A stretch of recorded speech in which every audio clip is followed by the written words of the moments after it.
Hello. Welcome to Let's Learn About, the show where we teach you things you didn't need to know, but we're going to teach them to you anyway. Yes. If you're watching the video version of this, by the way, you can watch the full video versions on our website, learnaboutpod.com, or on our YouTube channel. You will see... Sorry, rude interruption from Ellie's rude hair interruption from my fringe. Just tuck it under. See, it's all this gorgeous content that you miss by listening to us on whatever listening platform. Me wrestling with my hair as it refuses to stay put, so you have to shove it underneath the headphones. If you're watching on the video, you will see my wonderful t-shirt that I love very much is my festive dinosaur t-shirt. Look, there's like literally a dinosaur dressed as a Christmas tree. Oh. And there's like, they're holding presents and they have Santa hats on, and I love it very much. I thought it was quite relevant considering my last episode that I did, I think, was about dinosaurs. And today's episode is a very festive, Christmassy one, so I thought I'd go middle ground between my two episodes that I've just done and one that I'm doing now, and we're a Christmas dinosaur top. So anyway, completely irrelevant, but so it's our last Christmas episode, which seems crazy because we've only really done like one each this time, so I know it's flown. But yes, today is our last Christmas episode of the year, and I thought I would talk about a Christmas icon, and that's Santa. So I mean, you can't get more iconic than Santa. So exactly, everyone loves presents, and honestly, you have to admit that it's one of the most exciting parts about Christmas. No matter how old you are, like not just receiving presents but giving them as well. I find I'm sometimes more excited to like give people presents than I am to get them, because me too. I love to like see people's reactions. And I did all my Christmas shopping on Friday. Like literally, I sat down on my sofa, which is just there, with my laptop, and I was like, I just went through everything, all the entire list, and I just got it all over and done with maybe the exception of one, but I'm pretty much done now in one day. I did that too. I did mine in person, which is a novelty. I finished work and I went around town and I went to TK Maxx, and I think I spent almost £60 in TK Maxx, but I got presents for almost everyone I know. Like, I got my friend's Secret Santa done. I got something for my work Secret Santa. I got stuff for like all my family. It was amazing. Like in one fell swoop. It was like a dent in my bank account, but it got nearly all of my Christmas shopping done in one go. Same. I also got all the Christmas cards as well, because I'm determined. I keep saying this every single year. I'm always determined that I'm actually going to send Christmas cards out. I didn't even think about that this year. Paper Chase actually do, not sponsored by Paper Chase, but I wish. Please sponsor us. So, come on, Paper Chase, I love your diaries. I actually found they do like charity cards. But actually, really, especially if you're buying like a bulk amount, they do like a box of 24 or something like that, and they're all charity cards. They're all mix and match, but they're really cool. Like really, you can get some more traditional ones, but there's some really like non-traditional Christmas cards, I suppose. Like one of the ones I bought was a cat in a Christmas outfit, and it's going dashing through that, and then next to the cat just goes, no. Oh my god, that's amazing. So I was like, there are definitely some more Grinchy people in my life who would appreciate that card. Love it.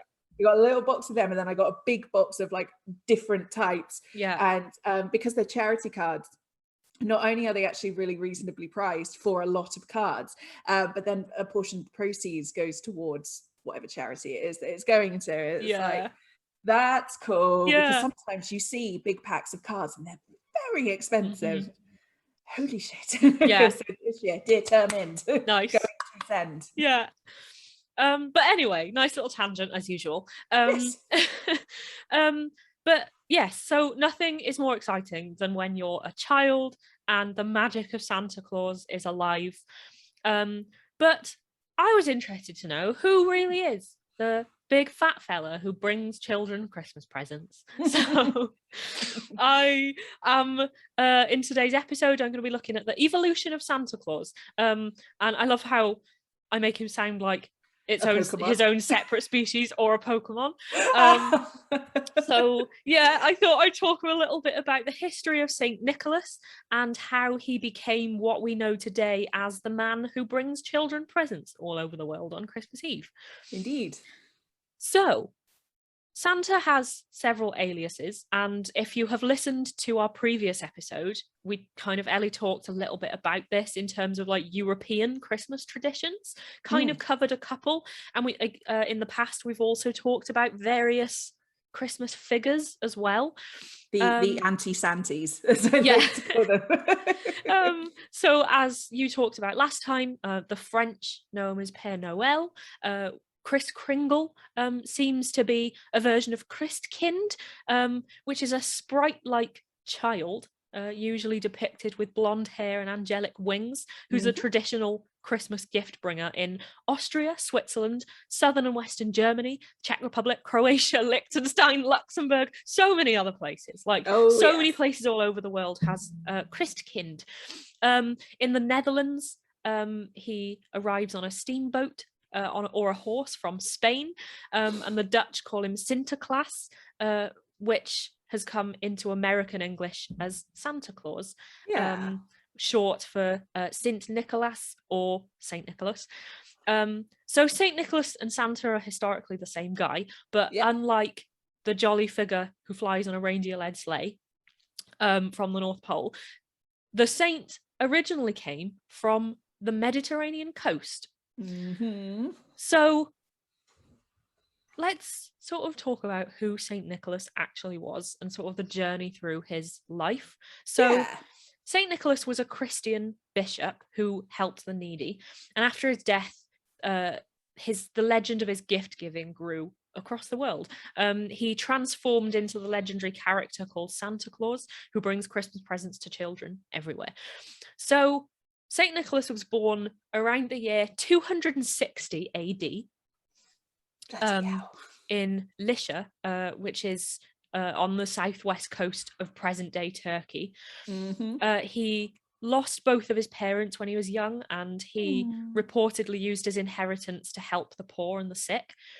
At the time, Christianity was illegal under the Roman Empire, so Saint Nicholas, who studied to be a priest, spent a lot of time in prison for his religious beliefs. However, after Emperor Constantine legalized Christianity, Saint Nicholas later served as the bishop of Myra, a city that is now called Demre in Turkey. So yeah, that's not a bad journey, going from being imprisoned for your beliefs to then becoming a bishop. Also, far cry from the guy that we know who resides in the North Pole of all places. Because I think when you said you were going to do this episode, I think I texted you back being like, the only thing I know about Saint Nicholas is he's from Turkey. Yeah. That is about it. Yeah. And it's always sort of like, how did he get from Turkey? Well, I'm here to tell you. So obviously, because this guy lived so long ago, it's hard to know what stories about him are true, but there are so many legends about him. The writer of an article I read, I'll link it as usual in the notes for this episode, said, "As a historian of religions who has written several books about ancient saints, I caution against reading accounts of saints' lives as factual history. However, the earliest stories of Saint Nicholas seem to correlate with histories and church documents of the period." So even though they're sort of made, you don't know if some of the stories are sort of made up because they're just taken from accounts and sort of things that have passed down sort of orally. In this case, a lot of the stories do actually correlate with the history of the period. So quite cool. So during his lifetime, Saint Nicholas became famous for defending his people against imperial taxes and other forms of oppression. According to the earliest document about Nicholas from the 5th century, he prevented 3 loyal generals from unjust execution for treason.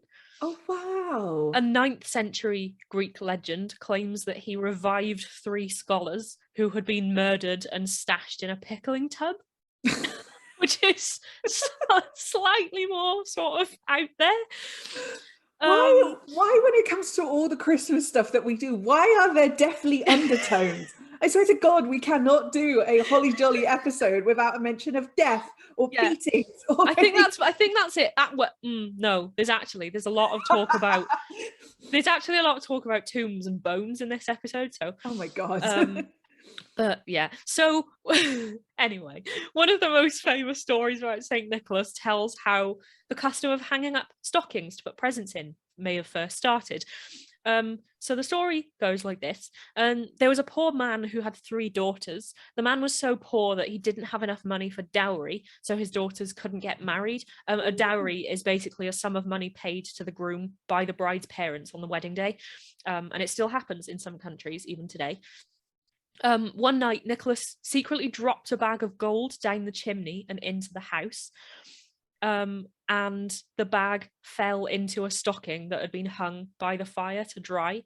And he repeated this later for the second daughter. And then finally, determined to discover the person who had given them money, the father secretly hid by the fire every evening until he caught Nicholas dropping a third bag of gold for the third daughter. And Nicholas begged the man not to tell anyone what he had done because he didn't want to bring attention to himself. But soon the news got out, and when anyone received a secret gift, it was thought that it was maybe from Nicholas. No, he's such a good guy. Yeah. So several sources state that St. Nicholas is believed to have died on the 6th of December, 343. Oh, wow. After his death, people believed that Nicholas continued to work miracles. His burial place below the floor of his church in Myra became a popular destination for pilgrims who begged Nicholas to relay their messages to God. Proof that Nicholas was listening, they believed, was in the manna, or the holy oil or water that dripped from the tomb. So pilgrims took this manna home in little bottles or used rags to soak up the moisture that dripped from the saint's tomb. And this was apparently a common pilgrimage practice at Christian shrines. Okay. Visitors to Myra spread Nicholas's fame along sea routes across the Mediterranean, and from there the word passed to the Latin West and to Russia. Soon pilgrims from all over were journeying to Myra to seek the gifts of protection and healing from St. Nicholas, even after death. So in the 11th century, however, and this is where I said there's a story of like bones and tombs. In the 11th century, there was a bit of disruption to the peace when Italians stole the body of St. Nicholas from his tomb. So basically, at this time, this area of now Turkey was beginning to be governed by Muslim leaders, and Christians feared that St. Nicholas's tomb would be disregarded or destroyed because it was it had such Christian significance. So a crew of Italian Christians decided to take action. So in 1087, 3 ships set out from Bari on Italy's southeast coast, bound for Antioch. According to a monk, their mission was to steal Saint Nicholas's body. So in Antioch, they heard a rumor that the Venetians too were planning a similar heist. So the Barian sailors headed for Myra in search of Saint Nicholas's church, and custodians there became suspicious when the sailors started asking to see the saint's body. The Barians claimed that the Pope had a vision directing him to fetch Nicholas to Italy. And when the priests refused, they offered gold, but the offer was still tossed aside. They were still very protective. So instead of giving up, the Barians caught and bound the priests. Oh my God. Yeah. And suddenly a vial of manna fell to the pavement beside them and broke. Right. And they took this as a message from St. Nicholas, just to sort of say to them, it is my will that I leave here with you. Okay. Bit of a reach, maybe. Bit of a reach. Yeah. So the Barians broke through the marble floor with picks and hammers, and they found the bones swimming in a small sea of manna inside this tomb. Because obviously this is a long time after he died. We're talking like, what? I don't even know. 1,000 years or something. 1,000 years, like easily. several hundred years anyway. Yeah. So they carefully wrapped up any relics that they could find in a silk case, and they fled for their ship, chased by outraged priests and howling crowds of citizens, demanding that they give back the father who was, by his protection, kept us safe from visible foes. Oh my God. But the crew made it back to the harbour in Italy, where the townsfolk and the clergy sang joyous hymns to greet the saint, or the remains of the saint, and a new church was built for Nicholas in the court of the governor of Bari. The Barians believed that manna continued to ooze from Nicholas's coffin, and this belief still exists today. Really? Yeah. So Saint Nicholas, just sort of carrying on with his story. So Saint Nicholas was a patron saint of sailors. And Spanish sailors and explorers carried stories of Saint Nicholas wherever they went. So that was like Mexico, the Caribbean, Florida, and other ports around the world. I have a quick tangent, actually, as I always do, Go on then. about him being the patron saint of sailors. I can never say patron saint. I find patron saint. It's difficult. You end up saying patron. Patron saint. So hard to say. But anyway, so one story tells of him helping some sailors that were caught in a bad storm off the coast of Turkey. Okay. The storm was raging around them, and all the men were terrified that their ship would sink beneath the huge waves. So they prayed to Saint Nicholas to help them. Suddenly, standing on the deck before them, he ordered the sea to be calm, and the storm died away, and they were able to sail their ship safely to port. In 1066, before he set sail to England, William the Conqueror apparently prayed to Saint Nicholas, asking that his conquest would go well. And clearly it did. Yeah. And also today, on Saint Nicholas's feast day, which is the 6th of December, the sailors of Bari still carry his statue from the cathedral out to sea so that he can bless the waters and give safe voyages throughout the year. It's so strange because, of course, there's such a close association with St. Nicholas and Santa Claus that all I can picture is just, the way we imagine him. So fat, holly jolly, red and white, standing on the deck of a ship, being like, ho, ho, ho, calm these waters. Also, I kind of want Netflix to do a Christmas movie about them stealing Santa Claus or St. Nicholas's bones from this place in Turkey. It's sort of like in a Die Hard-esque Christmas movie. Oh, that'd be amazing. I copyright that, by the way. Netflix, if you're listening. We can add it to our list of ideas that we've had since the beginning of this podcast. But yes, anyway, so back to his story about spreading his sort of word around the world. So as I said, because of the Spanish sailors, the word of Saint Nicholas now spread to ports everywhere, like around the world. And even the Dutch, who once rebelled against Catholic Spain, somehow maintained their devotion to Sinterklaas. And in other parts of Europe, St. Nicholas lost his traditional feast day of December the 6th, but he was instead linked to the gift-giving tradition of Christmas, which obviously is another December feast day. But as I said earlier, it can be difficult to know how true some parts of his story are because they happened so long ago, and all we have to go on today is accounts from the time. So in the 1950s, Italian scientists examined the bones enshrined in the Basilica di San Niccolo, which is the tomb that was built in Italy, seeking evidence of authenticity. So they found the skull and an incomplete skeleton of a man dating to around the 4th century. And more recent technology has allowed experts to use the bones to reconstruct Nicholas's face. And he looks, from these sort of reconstructions, they've sort of figured out that he looks like an old sort of Greek man with a broad, worn face. He doesn't have the rosy cheeks and like the Anglo-Germanic features of of modern Christmas decorations. No. But like the Santa Claus we often see on greeting cards and things, he was probably bald. So that was one similarity. Fair play. Turkish archaeologists now claim that the Italians stole the wrong body and that Nicholas's remains never left Denmark. Oh my God, that's amazing.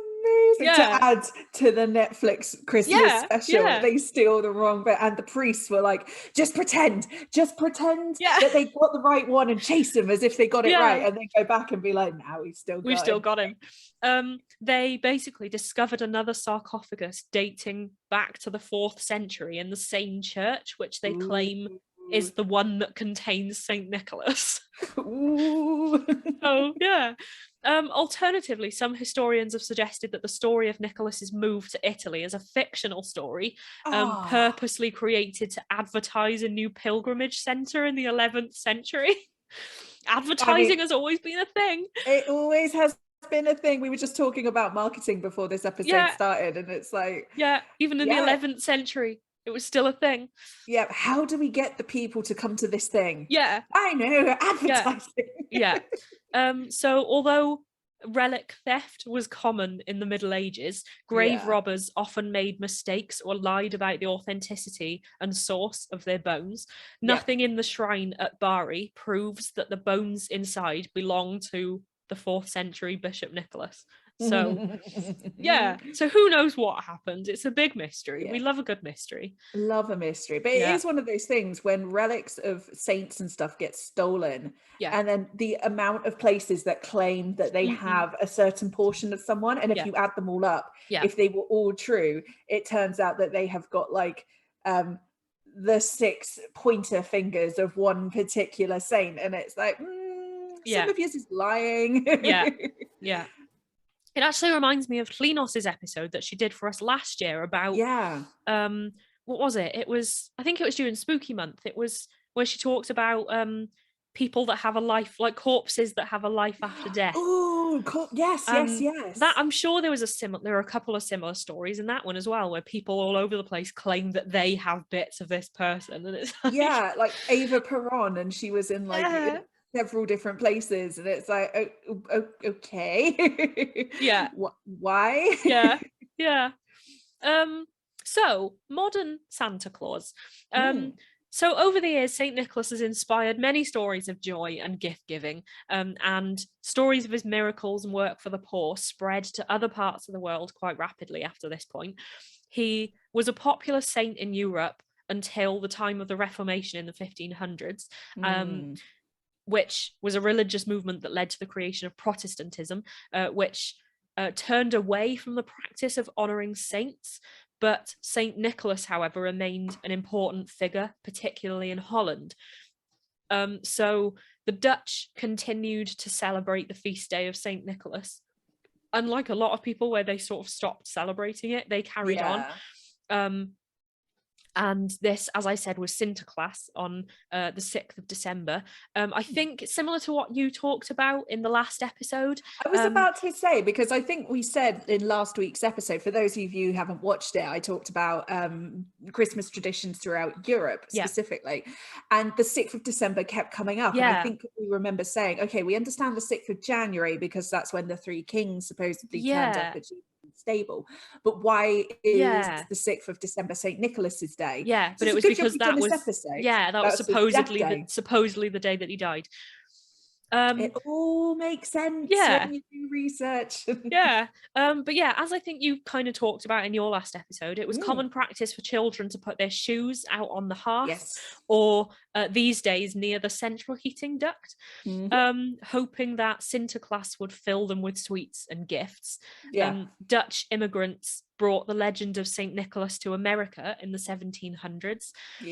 St. Nicholas went through many transformations in America. Sinterklaas became Santa Claus, and instead of giving gifts on the 6th of December, he became part of the Christmas holiday.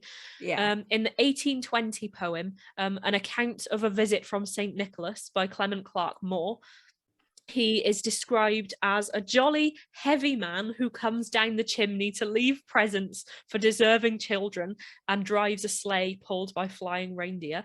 The cartoonist Thomas Nast added to the St. Nicholas legend in 1881, drawing Santa wearing a red suit with a white fur trim. And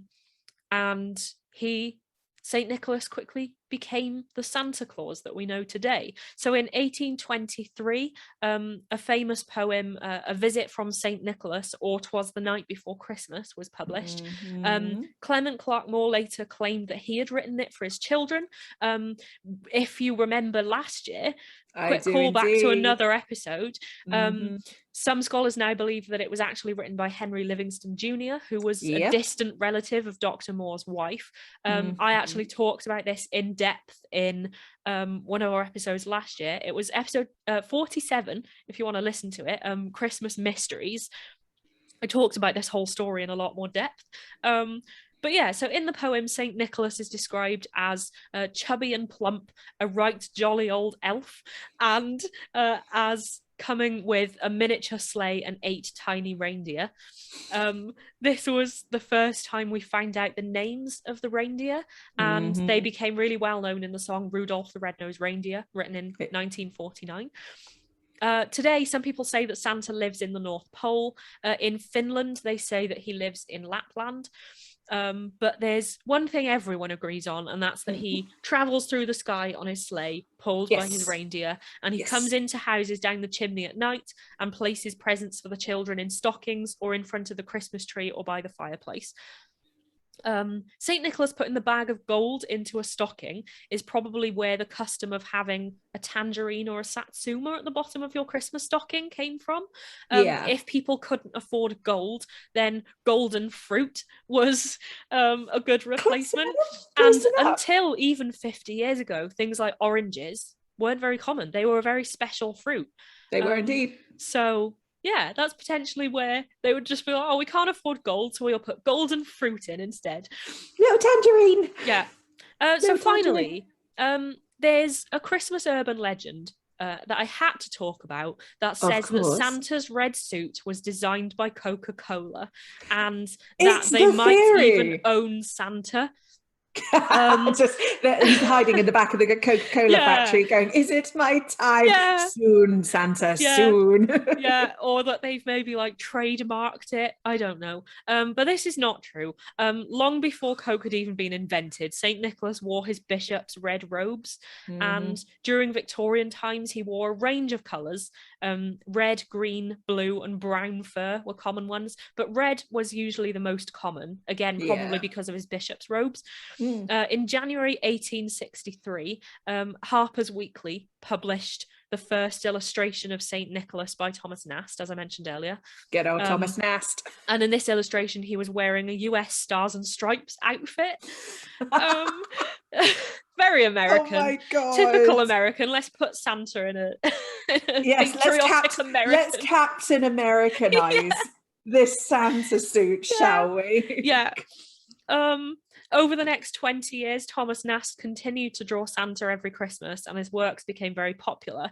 And in 1881, Harper's Weekly published his most famous image of Santa, complete with a big red belly, an arm full of toys, and smoking a pipe. And I love how that particular aspect has disappeared over the years. Like, let's just move the pipe. So more artists began drawing Santa in his red and white costume between 1900 and about 1930. Santa was first used in Coke adverts in 1931. They took the idea of Nast's illustration of Santa but made him even more jolly, replacing the pipe with a glass of Coke. And Coke has continued to use Santa in their adverts since then. In 1995, they also introduced the Coca-Cola Christmas truck in the holidays are coming TV adverts, which for a lot of us, seeing that advert is the sign that Christmas has officially begun. I swear to God, we discussed this last year. In that, for me, it's definitely, if I see that advert on TV, I can deny it no longer. But also the fact that I swear to God, they have not updated, changed or altered that particular advert in at least 10 years, because I swear to God, every time I see it, it looks exactly the same as it did last year. Or they maybe like remaster it a little bit. But I love it. Got that sort of old school quality, like old school analog TV quality to it. And it's like, how perfect is that marketing campaign that they don't have to touch it. They don't have to, every year there's the new, Sainsbury's Christmas advert, John Lewis Christmas advert. Coca-Cola, just like nah, just everyone, marketing team, go home for December. We already have it in the bag. A company that would probably have one of the biggest budgets available to them don't even need to make a new advert every year. They can just keep recycling the old one and people love it. But isn't that just like the perfect, like chef's kiss advert in all of marketing history?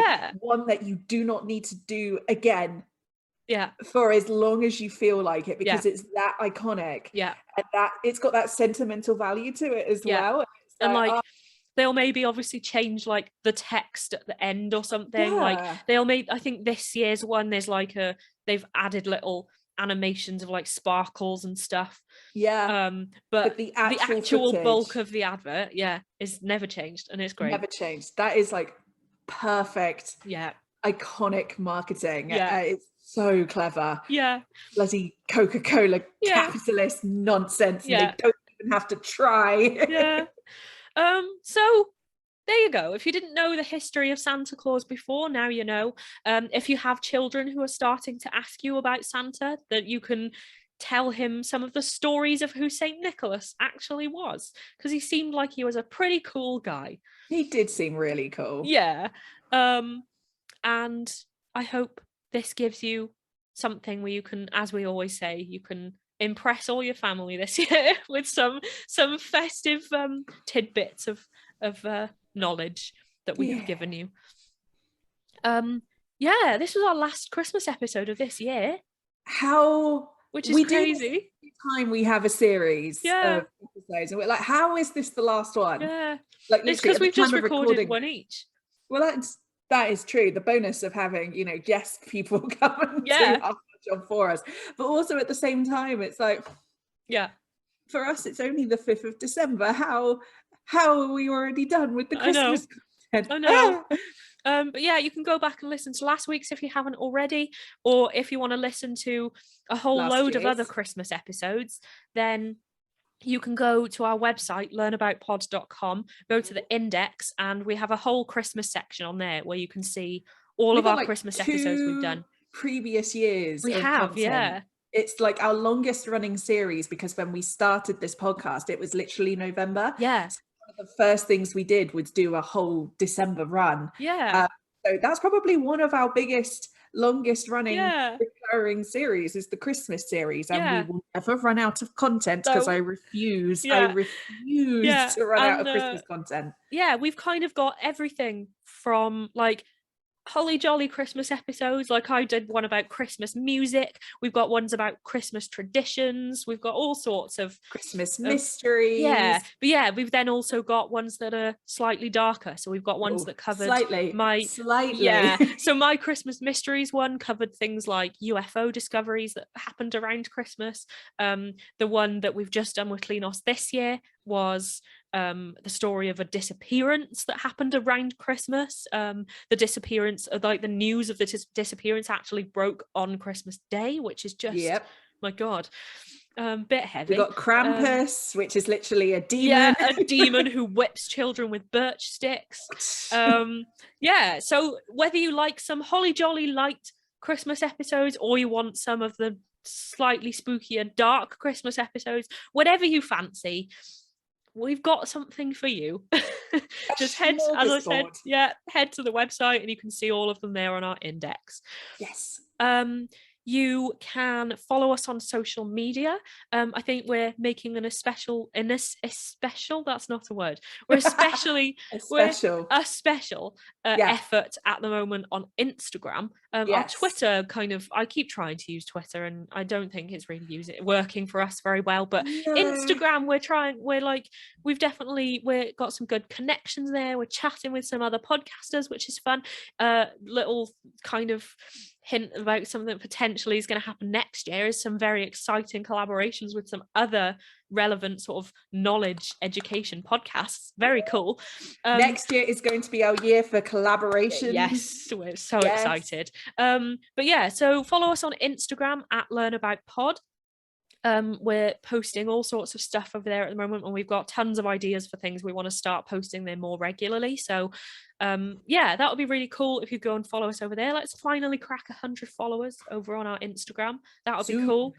Try and make it another we're approaching 100 episodes, a big milestone in our downloads, and also that would be cool if we can also crack 100 Instagram followers at the same time. Let's just reach all the 100, 1,000, 10,000, just all the big milestones by the end of the year. I think that could be like the best Christmas present ever. So yeah, if you go and follow us on Instagram, if you're not already, that would be really cool. That's at learnaboutpod.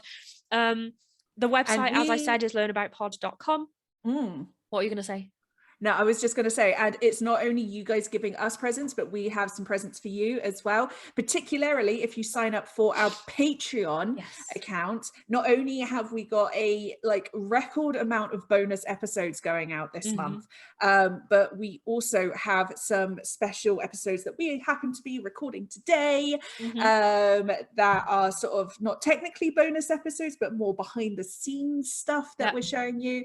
So really, if you are interested in sort of like the behind the scenes content, or you want extra episodes that are sort of in themselves tangent episodes of the ones that we do, that seems to be the way we're doing it at the moment, or literally Tangent Tuesdays, which is a series that we do just basically behind what we're up to and what we recommend each week, head over to our Patreon. It's £2 a month flat. That's all you have to pay, and you get everything. And it's a really lovely little community over there. So it's very exciting. So yeah, that's patreon.com/learnaboutpod. We'll also send you a little postcard in the post that we have written ourselves, which is annoying because it's in our old branding, which still constantly bothers me. I kind of want to design some new ones, but then we have like a stack of postcards that we already ordered in our old branding. Who knows? Maybe we'll get some new ones and we'll send you two, and we can give you we can send you one that is in the old branding too. But yes, anyway, it's gonna be Christmas before you hear from us again. So if you celebrate Christmas, then we hope you have a wonderful Christmas holiday. I hope you have a lovely day and eat lots of food, and get some nice presents from Saint Nicholas. And if you don't celebrate Christmas, still happy holidays. I hope you still have a great time. If you're lucky enough to be off work, then I hope you have a nice time off work. Or if you're not in school or college or whatever, have a lovely time. And eat lots of food. And if you find yourself with any free time, we have lots of episodes for you to listen to if you want something to keep you company. We will see you just after Christmas with, I think, one more episode before the new year. And then after the new year, we have a very exciting episode coming. So lots of exciting plans.